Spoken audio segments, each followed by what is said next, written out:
everywhere you go, you're going to take your thoughts, your feelings, your beliefs, your associations, your past, your memories, your identification with form, your identification as this body. You're going to take your slavery and try to find freedom. It's like it's closed, right? It's closed. It's like set. It's like limited. It's like only what you know. Been in a book somewhere, right? I would have. That's exactly right. Somebody would have told me. Just the idea that hey, you could do that for yourself, and right. It's not going to interfere with your job or your wife or your family. Hello, my name is Richard Miller, and welcome to Never Not Here. This show is our way to take a fresh new look at the world, and maybe find out more about life than we've ever imagined. In our last few shows, we've been getting really clear that sometimes it seems like our life is always on hold, and we're always waiting. We're waiting for a better moment. We're waiting for that pie in the sky in the future. We're waiting for more life. We're waiting for more interests. We're waiting for more love. And this moment of reality somehow seems to be lacking, or at least it's too mundane. In effect, we're pulling our energy away from the now and giving our attention to some fantasy idea of a better life in the future. We habitually ignore reality, this great moment of now. We're ignoring it. And so we want to find a key, if there is one, or at least get a hint, to have the full experience of this vast and marvelous universe, this great, wonderful now. And so to help us with our investigation, we have a guest who's actually invited us to Colorado, so we're all in the mountains, and help me welcome Jeannie Zandi. So, well, thanks for the invitation. We're really pleased to be here. Every once in a while we break out of Chicago and we see what's going on in the rest of the world. You know, on my way over here on the plane, a movie came up, and I wasn't really watching it, but I noticed that there was so much dialogue, you know, and the whole movie industry, of course we're on TV here, is based on this dialogue of people going yap, yap, yap, yap, yap, you know, yap, yap, yap, yap, yap, and really it doesn't seem like it's real, because in my life there's nobody will listen to me that long, I guess. Or I don't want to listen to them. It just doesn't seem real, you know. But somehow that's how TV and how, you know, that's what we're up against. Here we're in a medium that's full of dialogue, and we're actually pointing to a message that's not contained in the dialogue. I mean, the dialogue is contained in it. And so, in a way, we're up against it. We've got a challenge. You are pointing to a message that, and you're pointing with dialogue. You use other tools, right? What does it take to explain what's real and what's superfluous? It's sort of just like right now, like there's no pointing needed. Like I can feel that you're completely sensing the reality behind the words. So there's no pointing needed. And the words aren't pointing to someone connecting the dots here. The words are pointing to dropping out of here into something that's actual. And for me, it's not a challenge, it's a sweetness. It's like if that which you loved more than anything was sitting on the couch by you, you would have no trouble showing me it. If it was a puppy, look at her soft fur, look at her cute pink tongue, it would be a joy. So it's a joy.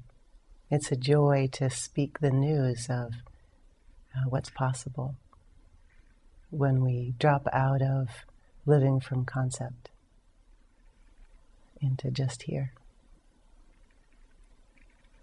Let's try to say a little bit what that means, because maybe that's a little foreign to some people. Dropping out of concept. So, when a baby pops out, the baby hasn't yet learned in its mind much about how to be. It just is. So wide open is just sensing. All of its faculties are sensing. It's just here. It's not trying to get anywhere. It hasn't been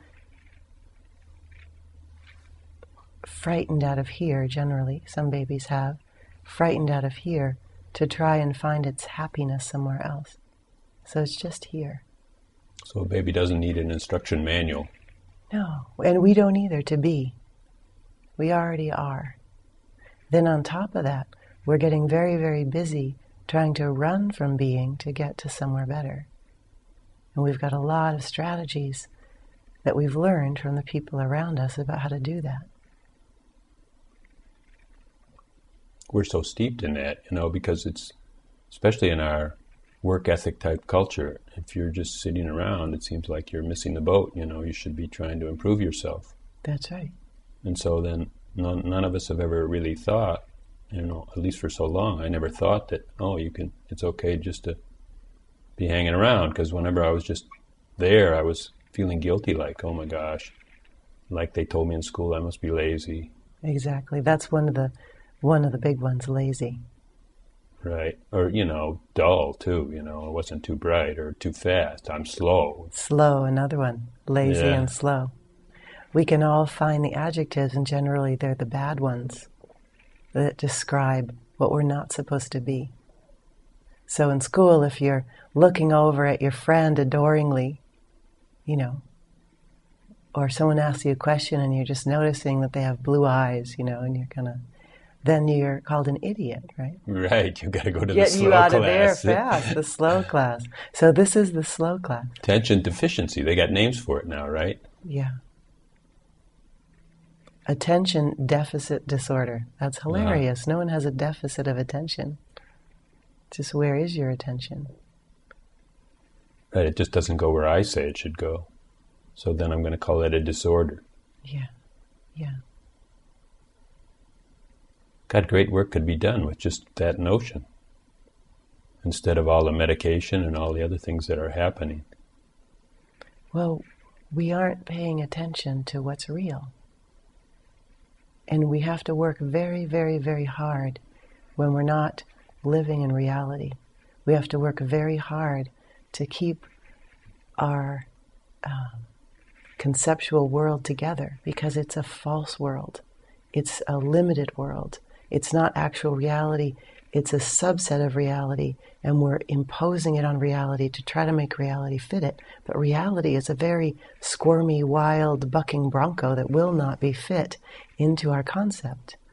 And that's why people have things called breakdowns or, midlife crises. Midlife crises is basically when someone's taken their limited conceptual framework and sailed it as far as they could with it being assaulted by reality over and over and over and over.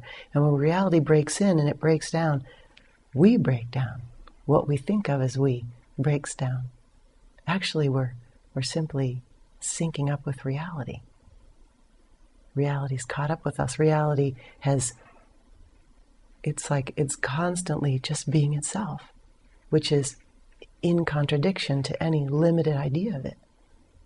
So it's an inherently leaky craft. And yet it's all we know. Our concepts are a leaky craft. Yeah. Because they're limited. Absolutely. I mean, nobody would argue with that, but yet we forget. Because nobody would argue that language is just something that we're trying to describe reality with, and it's, we're trying to approach a better description, and we're trying to learn things and go to the experts and hear teachers. But then we get confused and think, oh, well, what I say is true.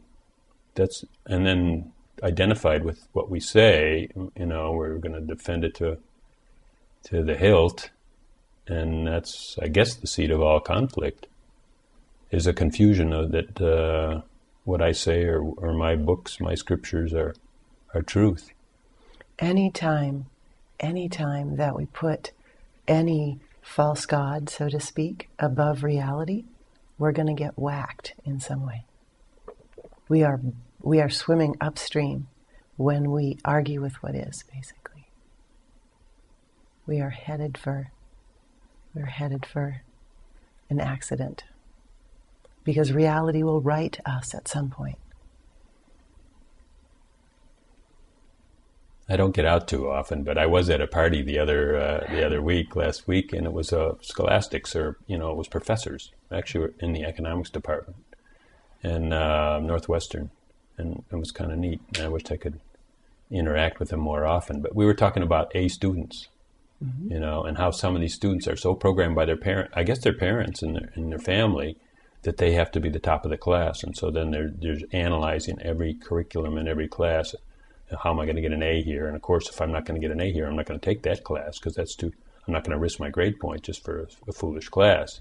Yeah. And then it came to me that, first of all, they're too conservative for how bright they are. They're too conservative. But the second thing was that they're really not prepared for life, because they have an illusion. They've maintained illusion with a lot of work too, that they can control the world. And they're going to be dead certain that they can control the world. That's what school has prepared them. All of us.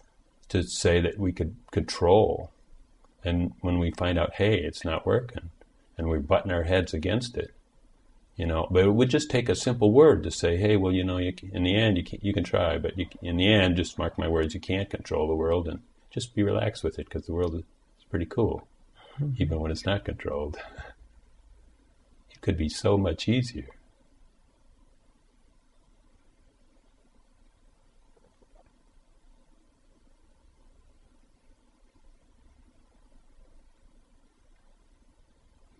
We're just sent in the wrong direction.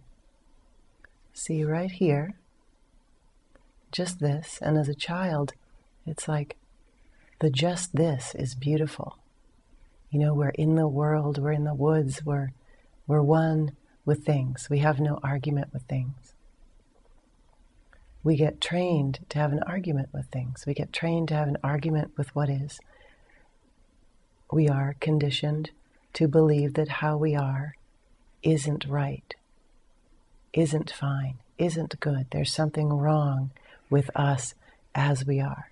Something wrong with us as we are loud, as we cry, as we speak up for what we see and say, no, I think it's more important to play with my friend than clean my room. Our radar is systematically scrambled. And we listen to the people around us because they're big and our lives depend on them. And they know they're teaching us. And they start to teach us that we will get something better if we are different than how we are. If we're quieter, if we're better, if we're good, if we get an A, etc. So the emphasis is taken away from this inner radar, this inner yes, this inner sense of what's wholesome. Our emphasis gets put out on how we should be, where we should go, how we should do it, which is filtered through beings who have been disconnected often with simple being and the beauty found in simple being. So we learn to skip over and just take simple being, this just here, toss it out the window and go gallivanting toward nirvana with any program that we're given. And our programs are always in the future, and per family, etc., they can be a little bit different, for our different characteristics, what we value, the hurts in a particular family. And then school is just all about leaving your sense of things and obeying an external authority, fitting in, becoming well-mown grass. Not the beauty of how the holy moves in this one, not the integrity of how impulses come through this one. Creativity, sight, what this one sees. Anything odd and unique is considered a threat to the order. And the well-mown grass is just, and anyone who's not fitting the well-mown grass is bad or crazy or lazy or has a problem. I guess we're afraid that society won't work if it's not a certain amount uniform. Society won't work. Something else would take over. Society right now is built on our collective denial of what is. And that's why it doesn't work. Is it working now? Is it working for the vast majority of people? Are people walking around this earth happy and content and pleased and expressing themselves fully? Is I don't know if society you can working pin that now? one on society, though, because that is like an interpretation of society. But society, in a way, works that the sewers go downhill and the water goes, uphill, and So what to what get do to you, me. what is society that you're speaking of then? Because for Well, me, just the way we live. We live in cities, and when we go to the grocery store, they're full. And, when we throw garbage in our can on Thursday, it's gone. so the fear is that if we follow this, which is the fear of our parents watching us, which is the fear that's passed down, that there isn't an internal order to all, that there is not an integrity and a beauty and an inherent workability and rationality to this impulse that rises through, that is expressed through beings. This is the basic war, is that we don't trust things as they are. Even though if we look at a forest and we see everything growing so beautifully by itself, and they're not critiquing each other or trying to get up a program to change it and get it to be more orderly, the trees and the bugs, right? Looks like in an ecosystem, everything's working fine, but no, not for us. We must be inherently evil, bad, lazy. If we stopped paying attention to the external messages and just trusted this, oh Lord, we'd all become chaotic killers. Well, maybe there's that part to it, but in another way, it could be something that we just, in a belief system that we can improve, that we can improve our lives. And that somehow, maybe if our mind or our thoughts are a getting machine, go get it, rover, throw out the stick and comes back with a stick, So your mind is supposed to get stuff. Well, right now, this moment, it's already got, right? It says it has it. So it ignores it. That's already in the basket. So somehow it's always looking to put more something else in the basket. Fueled by what? Why? Just by a belief that that's the way it should be, because that's not all, though. Look under the belief. What causes, for example, you in this moment?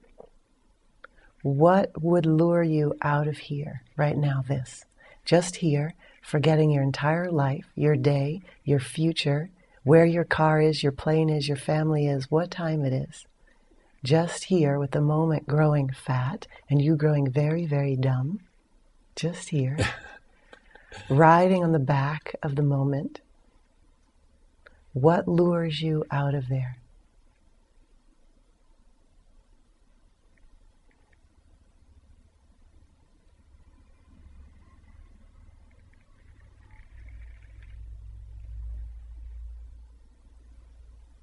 I do jump out. I can notice that I do jump out.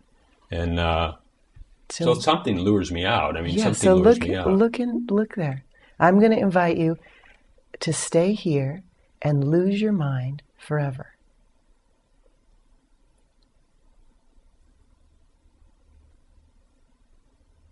For this up here to be one big vacuous air pocket.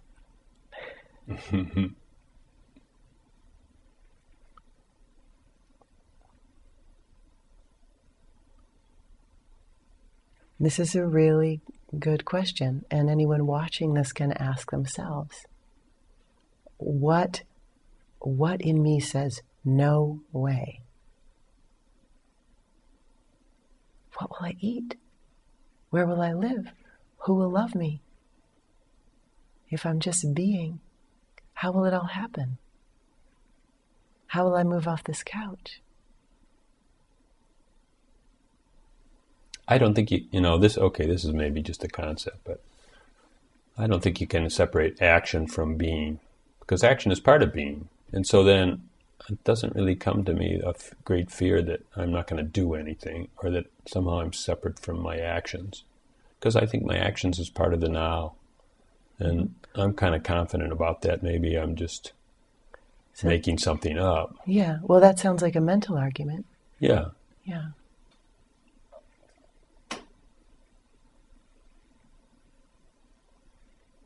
There's a whole side of inadequacy and so on that drives us. Yeah, But then there's another side of just... so don't skip over that one. That's a good one. Yeah, well, one. that's huge. It's huge. That now you're talking. And when we start to talk in this way, it doesn't look good. Let's talk about inadequacy. No, let's talk about nirvana instead. Inadequacy, the feelings of inadequacy have a certain grit to them that we've been taught to not hang out in. We're basically running from a very deep feeling that something's inherently wrong with us. That if we just are, that the boat will leave, that the love will leave, that we'll starve, that this being somehow isn't enough. We have to supplement it with our will. This is the basic place where we are, no matter how spiritual we are, atheists. See, when you say there's a big feeling in there, and so on and so on, it looks like it's an obstacle. It looks like it's really something to contend with. Yeah. And then for years and years and decades, I mean, I looked at it that way. Yeah. And I thought, and then that would be something to run from too, because it seems big, Yeah, then it becomes, I'm living my life, I'm at a party, I'm feeling inadequate. What shall I do about that? I'll talk about something that I'm good at. Or I'll leave the party. Or I'll go out and get another college degree. Or I'll go out and get a cuter girlfriend or boyfriend. Take another drink or something, right? Take another drink. Take another drink. Right. Instead of turning around and being with what's rising. We see it as a problem, as though there's something wrong with us, and we run out trying to fill, trying to get somewhere. So in this invitation to be here, to be right here, to drop everything and be right here, this is like Jesus in the desert or the Buddha under the Bodhi tree. Everything comes to visit us here. Every argument, every grief, every fear that we've been running from comes to visit this presence, this being here, comes to visit it. Normally, we let that tempt us out of the moment. We follow it. It says, you're not going to get anywhere sitting here. And we go, right. Or, you're not enough. Look at you. You're a stinker. Okay. No one will love you if you just be. If someone comes up to you and says, how are you? And you look back at them, vacuous. You'll get put in jail, or, there's just all these ways that we're tempted out of just here to look a little bit more normal so that X, Y, or Z won't happen. So this is the invitation, is to notice being, to simply hang out here and to watch what visits, to watch what comes to tempt one out of being. I know that ideas can really get in my way. Ideas and beliefs can totally throw me off for decades, really, for decades. It's the smallest ideas. And I'm not so sure that ideas can free me a little bit. I mean, I don't think they can free me in the sense of freedom. But sometimes ideas can relax me. Yeah. And one idea would be, instead of looking at inadequacy and deep feelings as something like, as the mind would say, an object, looking at it as it's something, that it exists, would be to say that it's just a mechanism that stores history and makes a comparison. Well, this is mentally comforting yourself. Yeah, I mentally comfort myself. But Mentally somehow then comforting. I just relax. And when it happens, I just say, I can let go of that because I realized, and it's a story, it's a description.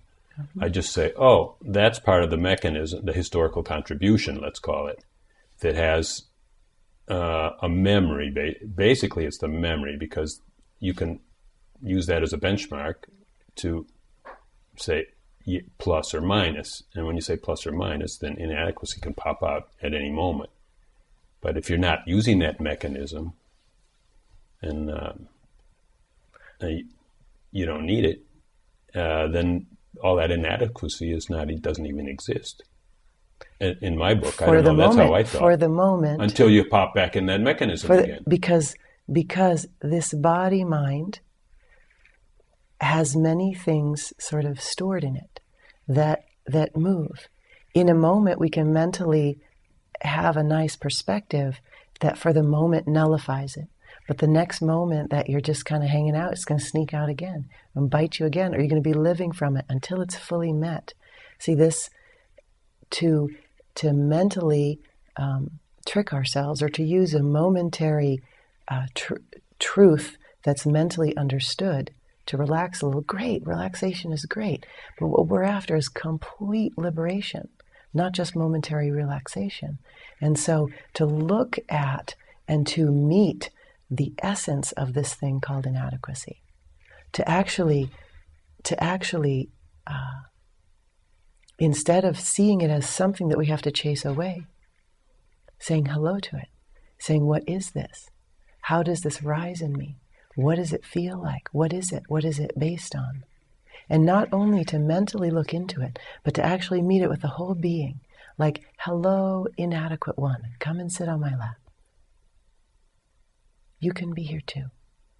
Because the fight with the inadequate one sets up this conflict. It sets up a war with what is.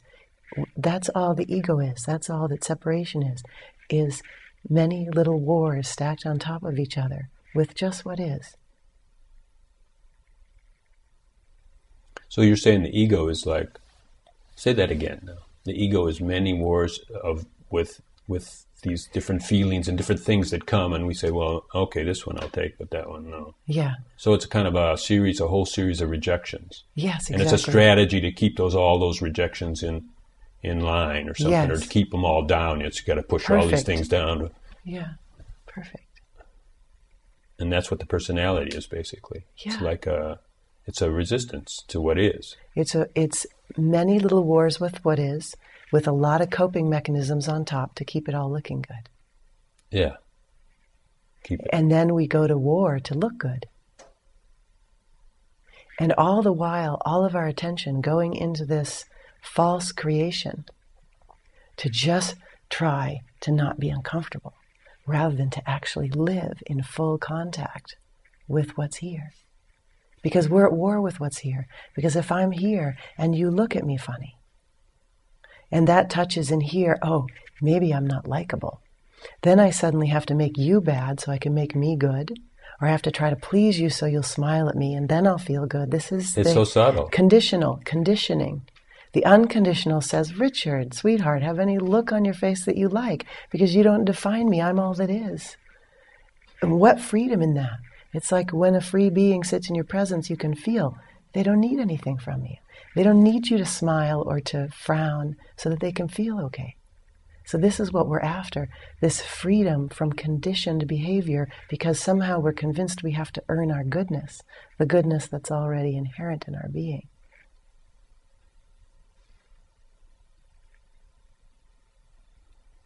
And I would invite you and anyone watching to listen to these words below the mind, to let them drop into your body rather than necessarily understanding. Because the mind thinks that this whole process is about linear understanding, about linear getting somewhere. There's actually right now, through this nowness, we are being fed. We are being fed from the nonlinear. We are being invited from the nonlinear out of the mind. When we're in the mind, we try to solve things at the level of the mind, a good thought, a thought that makes us relax, a strategy that makes us feel like we're more in line with things, rather than completely dropping right out of the mind, just to hear. So basically, you were saying like all our food, all our sustenance, all our energy comes from this mass of, you call it nonlinear, but this what is. And somehow we're pushing it all down and trying to hold all this energy back, but in the meantime, hoping that we still have enough energy to go forward, or what? Well, we get very tired because we create a closed system. We say no to life. This is what the ego is. It's a no to life. It's a no to things as they are. We close ourselves off often. This is why people like to, for example, rock climb or do something that temporarily breaks them out of this no, breaks them out of their mind. They're just on the rock, and if they fall, they're dead, you know? It's like everything becomes very immediate. Somebody cursed us for how we were. Takes so little, you know. It takes so just such a little. cross-eyed glance or something like that. Yeah. Well, at first and when you we're really young, feel it, you know. At first when we're young, it actually takes quite a lot to chase us away from what we know. And we get a lot. We get the full force of the deluded family culture saying, you can't just be. You can't just follow this. You can't trust this. This where God speaks. That's what we are. We are the mouths of the holy. Our true holy impulses are the holy coming to earth in manifestation. This is not just, it's like our whims. Our whims are actually, you know, those beautiful whims that if followed give us such joy. We're meant to be here as joy. We're meant to take this expression that moves through and unimpededly offer it. It's beautiful when a being is authentically expressing in that way, unimpeded by wars with itself. And you will find that when a being is transparent like that, no war, it is just pure being and pure expression. This is where then the experience of not being a person comes in, because you are one with the expression of the holy. This appearance of person gets solidified when we start warring with this expression, and we have to Where call does that clarity ourselves come something. from? Now you're talking about a pretty clear person, you know, a pretty clear being. But first we're talking about a child with one war going on it. But we're all children with 1,000 wars going on. So I mean, it's like totally complicated. We can't see anything except jungle. Often, but as soon as in a moment you drop everything and you're just here, war's over. We may pick it back up again. Yeah, but we're saying, didn't you say that the war is built in your body, built in your, there's holes, I mean, it comes back. So now, all these complex, woven. So here, sometimes people have an experience of the holy that wipes out a big chunk of that. Sometimes they don't. Sometimes they have these momentary glimpses outside of the cage. Let's talk about those that don't, because those that do just kind of take us on a path that, like, I wish I was there. Right. But those that don't is more like what most people can relate to. Well, and that's the imagination of what it's like for that one, and boy, I wish it was like that for me, right? Right. Which is all up here. So come back to right now. Right now, and what you find right here. Not your thoughts about what you'll find. Not your thoughts about all the wars that are in you. Not all the investment in all that. But just right now. What do you find here? Just here.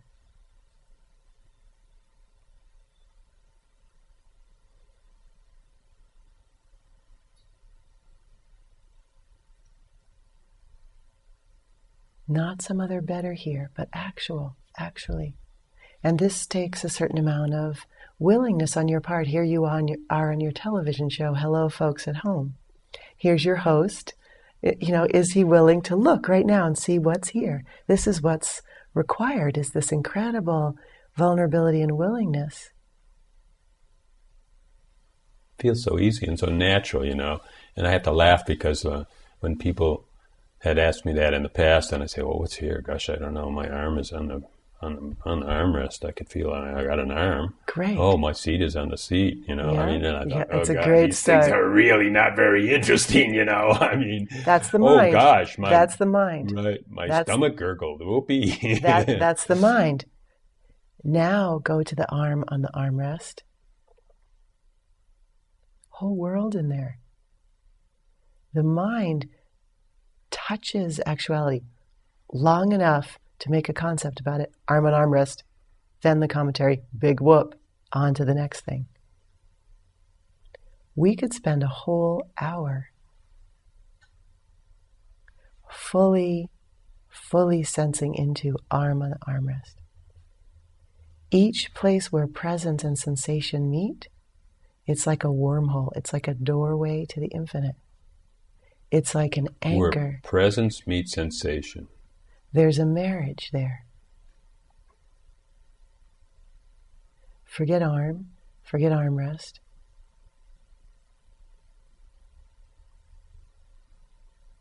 I don't think I've ever heard anyone say that, because it's always been presence, but nobody's ever said that sensation was part of the formula. Well, the holy is really fascinating in how it expresses freshly through each being. I would hope that I wouldn't be a repetition of anyone else. I only speak from experience. That in this marriage of presence and sensation, it's like, because we're here as beings, we're here as human beings. We touch the earth. This is the beauty of it, not the shortcoming of it. This is not a mistake that there's a body. This is the beauty, the marriage of divinity and the earth. The two touching. It's like this was what life is, and all the rest is reading a book. Yeah, it's like your experience. So arm on the armrest, or any other thing, being at the dentist and feeling the drill in your mouth, if you don't run, if you don't play the touch and go concept and now I'm gone because big whoop, it's my arm on the armrest, if you descend into the presence in that arm, the sensation, even if you forget arm and armrest, that's there. What is that? What's happening? We don't know. It takes us right into the unknown. It's a doorway into complete mindlessness.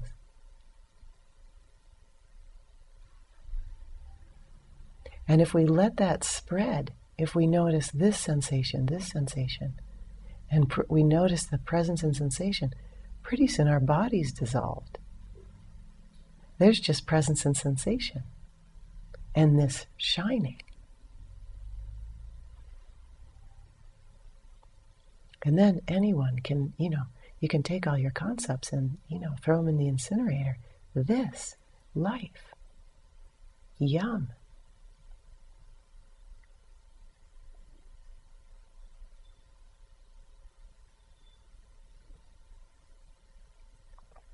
It's the only place that richness resides. Exactly. I think we have a new name for you. Instead of Richard, we'll just call you Richness.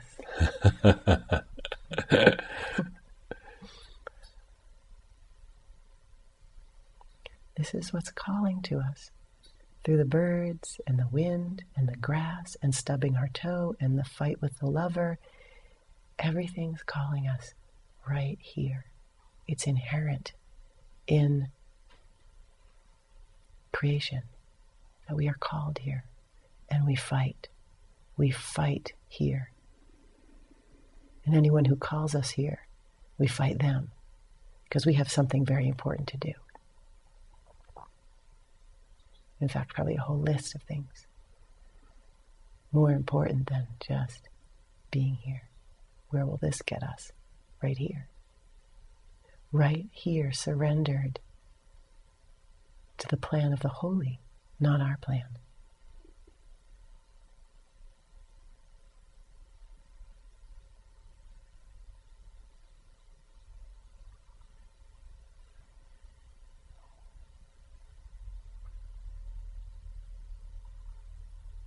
There's a great tenderness here in me as I speak of this, because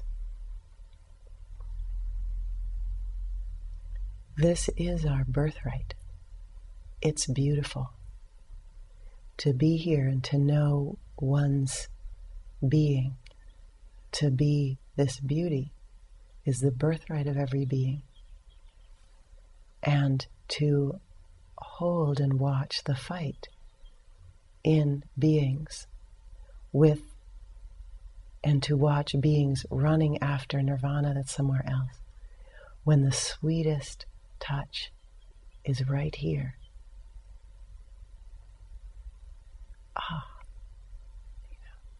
And so there's such a sweet, it's like a child lost at a carnival. And you see the child, and the child's looking all around with a stricken look on his face. Where's my mama? And you know where his mama is. You can see his mama. You can smell his mama, his sweet mama. You could touch his mama. You can see her flowing hair and her sweet face and the love she has for him. And the child is too frightened, because you're a stranger, to believe that you know where his mama is. You're pointing to his mama, and the boy's saying, no, my mama's somewhere else. It's like, mama.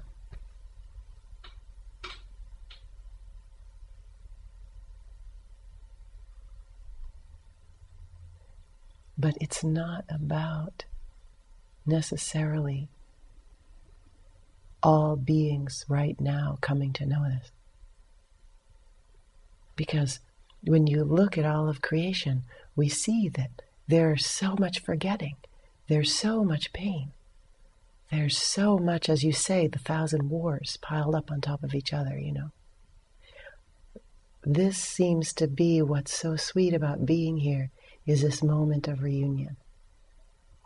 Is this moment when the prodigal son comes home. When the boy at the carnival looks and sees the mother's face. Maybe all of this is just here so that we can have this sweet experience of forgetting and returning. What a sweetness when love and a cast out one meet. I wanted to use some of this program to talk about the mechanism of actually, like, what is this turning away? And I was going to put a word to it, resistance. What is this resistance that turns us away? And sometimes I think it's just a training, like I was saying before, that, okay, you can always do better, so just go try to do better. It's a mental idea. But I'm not even so sure resistance is the right term, because it's objectifying just a simple act of turning. We can put That's reasons. so great what you just said. That's so great, because you took a concept called resistance, which has all kinds of... It's powerful, because it's a huge concept. It has a lot of judgmental weight, doesn't it? Yeah. You're being resistant. Come on, Richard. Let my love in, Richard. But resistance is always coming up, too, no matter what. And so it always seems like it's very powerful. But that's really sweet, a turning away. It's and what causes this, this turning away? It's so look in yourself. Basically, it's not noticing that you're doing it, because without noticing, you can do any dumb thing. Great. So part of it is, so Sophia gets hurt somehow in an interaction. Something in her is cursed. Maybe then, usually in the context of a curse for a small child, there's the curse. Then you start to have your natural healing response to it, like where. Then that's cursed. So then you stop crying, and then maybe you go ask for help, and then that's cursed. So there's this multiple message, how you're being is wrong. So wouldn't there naturally be a turning away from that, a turning into yourself, because suddenly what seemed to be outside you betrayed you?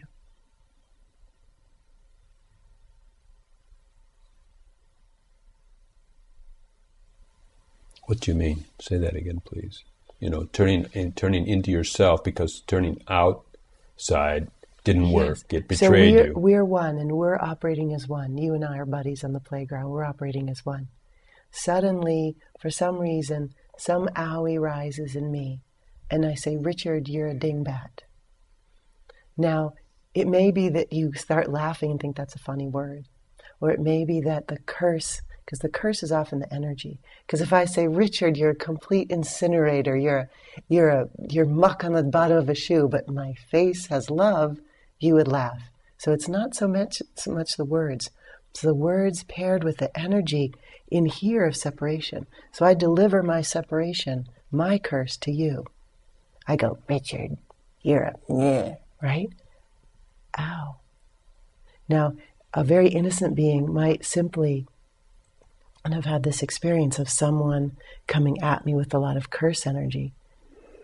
When a being is steeped in love, then a curse just looks slightly odd and like someone's in pain.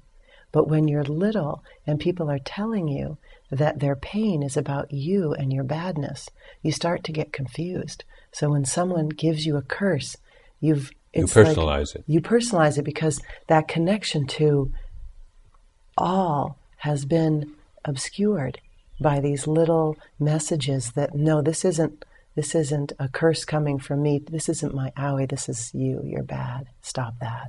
Whatever. Maybe I'm little or maybe I'm not little, but like what I can do now is notice it, go in and notice there's a tweak there. Yeah. Look at that. Yeah. Oh. Whoa. That was a good curse. Yeah. Wow. But I usually don't notice it because I usually just ignore it, or I just am so busy thinking about how I can curse back. Exactly. So this is where to go, is to not skip over. Our society, our way is so sped up. It's so concept driven. It's at the speed. It's at the mental speed.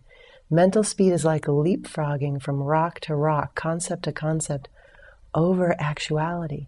This is why our bodies hurt. We're sped up ahead of what we're actually experiencing. So, you mean our attention is trying to get one jump ahead because Yes. it feels like it needs to be out there in the front. It wants to outrun this bag of garbage. Well, it's the attention always going to an idea, right? Because the Yeah. idea is the only thing that's out in front. And it seems like it will save us from these horrible feelings if we can find the right See, strategy. you missed me because I was up in front of you already. Yeah, See, exactly. you throw your So- rocks and you missed me. You missed me, Yeah, right? that's exactly right. 'Cause I was over here. Right. That's right. If you leave the moment, you can't be gotten in that same way you were gotten. Yeah. But you also then can't be gotten. Healed in that same way that you could have been healed. Yeah, just right here. But is that what you mean? Like a while back where you were saying that meeting what the moment has to bring you. And I was saying, okay, something happens, it gives a reaction. If you could just be tuned in to notice that. Because it happens in the body, right? I mean, the reactions happen in the body somewhere. Yeah. And there are several things that happen because, for example, in this experience I had where a woman was actually in my face, yelling at me, red-faced. It was, she couldn't hear me. It was at the beginning of an event and I was doing my guided meditation thing and she couldn't hear me and she was getting furious. And so at the end of the thing, she got up and, about not being able to hear. And the experience here first was of shock.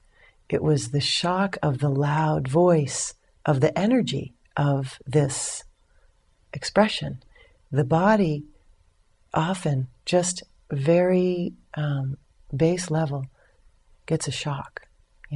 Not my body, not your body, just the body goes, what? Whoa, like a loud noise, like that clap you did, the body kind of, right? Contentless, just the strength of that energy gives the body a shock. If there isn't anything in here to take root in, if there isn't a place where I feel condemnable, then her condemning is simply pain. Like what happened in that moment, I was watching her and I was kind of digesting the shock and she kept yelling and I was digesting the shock. I was looking at her and I said, ow. It was like an ow, not my ow, not her ow, but the presence of an ow, the presence of a being that would be that in pain that she would be, So, but oftentimes we're not cleaned out. We have places that feel already bad. Hey, all the times, come on. So, Tell the truth. Yeah. So we hear things, and when they touch those things, the power move, the move of connectedness, is to slow down to the speed of being and just digest what just happened. Feel into it, notice it, inquire into it. Am I bad? Is this person actually telling me I'm bad? What am I actually feeling here? What is this? What this Now, is? how do you sort that out? Because right on top of that is also a defense that's in the catapult, ready to fling out, probably automatically. Yeah. And somehow okay, you don't necessarily have to hold that back, or I mean, somehow that this process of seeing is not jumping onto these other automatic behaviors that are right there, ready to Well, push this is, out. and I want to say that this process that we're talking about, this is the process of meeting what rises.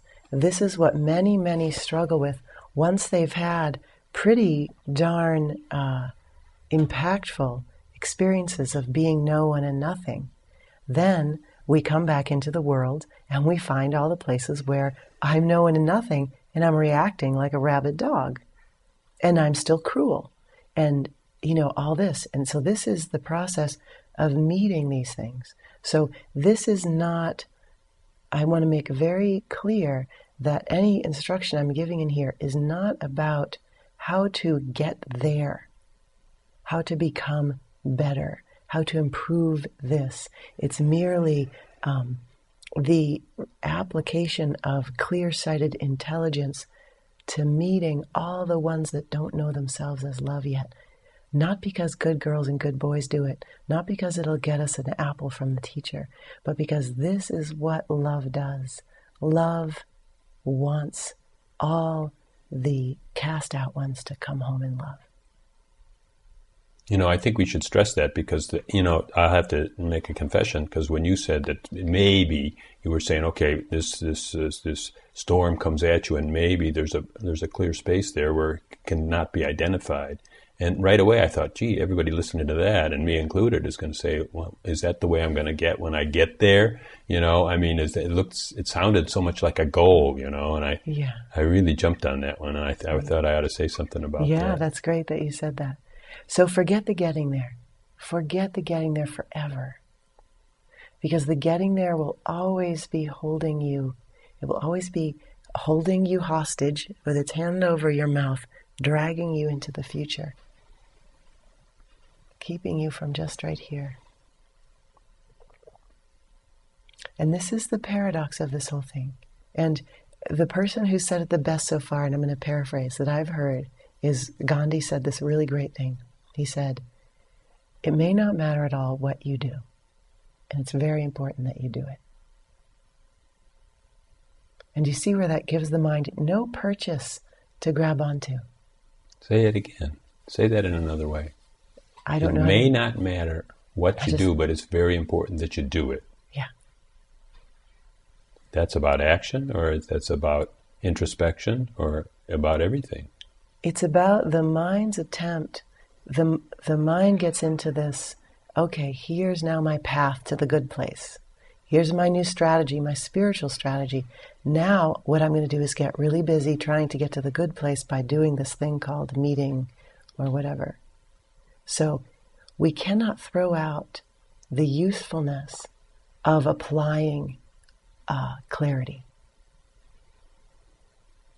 But we cannot pretend that that is going to get us anywhere that we aren't already. So in what Gandhi says, it may not matter what you do. In other words, here we are, without a single improvement, without a single doing anything. Here we are, being. Wow. We're really close to a close, I'll tell you. Boy, I really gotten into it. An hour is flying by. But anyhow, so there's no methodology. There's no methodology, and there are methodologies. If we go to one and we say there's nothing to do, there's nowhere to go, I'm already being, ha ha ha ha ha, then we run around our world and we're still a schmuck. We're fooling ourselves. We drink beer on our couch, we're a jerk to our neighbors, and then we go to satsang, we smile and we say, I am that. And we delude ourselves. No, we don't delude ourselves, I am that. Right. We delude ourselves that somehow we're fully realized. I really thank you, Jeannie. Yeah. This has been a wonderful hour. Thank you. There's so much more to say. We could do this sometime. We can do this as much as we want. We're going to be together for the whole weekend, so I don't know if we'll do some more filming, but we'll sure do some more introspection. Yeah. So anyhow. Thank you, Richard. Never Not Here is really getting into it, I'll tell you. My name is Richard Miller, and you can see us on the web nowadays. We're on both Google, and we're on a site called Vidler, and just search for Never Not Here. And someday we'll make a website and get it all together, but it's really been wonderful. If you're in the Chicago area, we're in 3 broadcast areas, and we're going to start being in the center of Chicago now. And I'll be in Chicago. Wow. Over Labor Day weekend. Whoa, this will be great. So anyhow, thanks so much for coming. We really enjoyed your presence, and that's all for now.